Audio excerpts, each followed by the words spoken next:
Dissabte, Arenys de Munt va donar la benvinguda al patge reial de Ses Majestats, els Reis Mags de l'Orient. Per celebrar-ho com cal, es va fer una cavalcada per diversos carrers del poble fins a arribar a la plaça de l'església.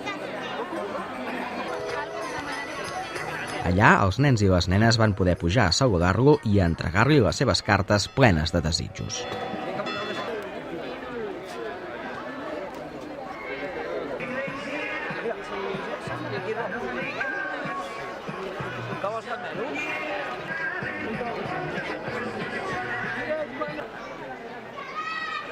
Des del dia 24 de desembre, entre la rectoria i l'església, es pot gaudir del pessebre monumental que elabora la secció pessebrista del Centre Moral.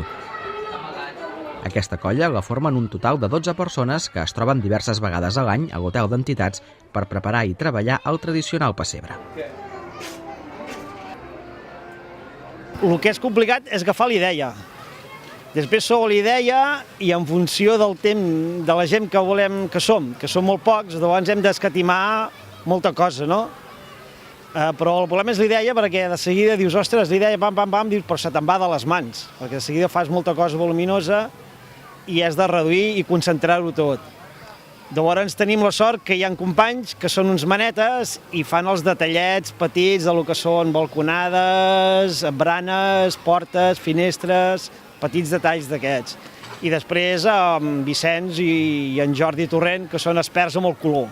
Aquest any la temàtica que hem volgut reflectir en aquest pessebre és el tema dramàtic que tenim en tota la societat, que és els dels refugiats, i ho hem volgut reflectir en aquest pessebre amb una temàtica de les cases de Palestina, d'aquell és on hi ha més problemàtica, i pensant que la Sagrada Família també van ser uns refugiats que més van tinguer de marxar de casa seva, va tinguer de néixer fora de casa, Jesús.